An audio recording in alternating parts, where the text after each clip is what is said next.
ఇవాళ నేను రసం పొడి చూపిస్తున్నాను ఎలా చేసుకోవాలి ఏంటని. చాలా రోజులు బట్టి అనుకుంటున్నాను. ఇది కూడా సాంబార్ పౌడర్ కూడా నేను ఆల్రెడీ పెట్టాను. చూడండి, వీటికి ఏమేమి కావాలో ఒకసారి తెలుసుకుందాం. ఈ మెజరింగ్ కప్తో 1/2 కప్పు ధనియాలు, 1/2 కప్పు కందిపప్పు, 1/4 కప్పు అంటే 1/2 కప్పులో దీంట్లో 1/4 కప్ అండి పెప్పర్, మిరియాలు, జీలకర్ర కూడా 1/4 కప్ తీసుకోవాలి.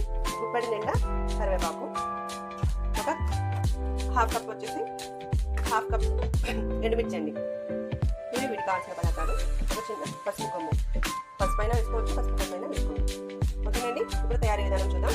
ఫస్ట్ కడాయి పెట్టుకొని స్టవ్ ఆన్ చేసి ధనియాలు అంటే క్లీన్గా ఉన్న ధనియాలు, కొత్త ధనియాలు తీసుకోండి, పాత ధనియాలు వద్దు, ఎందుకంటే మనం స్టోర్ చేసుకుంటాం కదా. అందుకు ఇవి లో ఫ్లేమ్లోనే చక్కగా వేయించుకోవాలి, హై ఫ్లేమ్ పెట్టకండి. ఇలా పట్టుకుంటే కరకరలాడేలాగా మనం వేయించుకోవాలి. చూడండి, అసలు నలగట్లేదు. బాగా వేగాక చూపిస్తానండి. ఇది వేగుతున్నప్పుడే మనం ఎండుమిర్చి, కరివేపాకు కూడా వేసేసుకుందాం.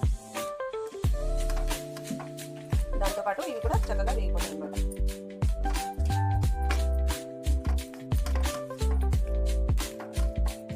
రసం పొడి చాలా చాలా టేస్టీగా ఉంటుంది.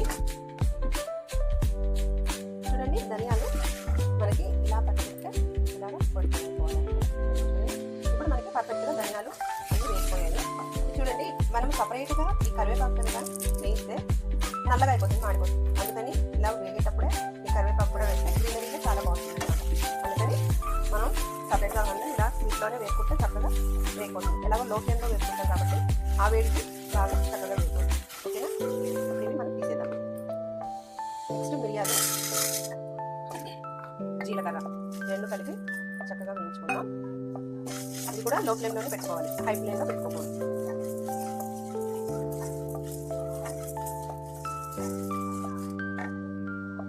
సో ఇవి కూడా మనకి చక్కగా వేగిపోయాయి. చూడండి, క్యూమిన్ సీడ్స్ చక్కగా వేగిపోయాయి కదా.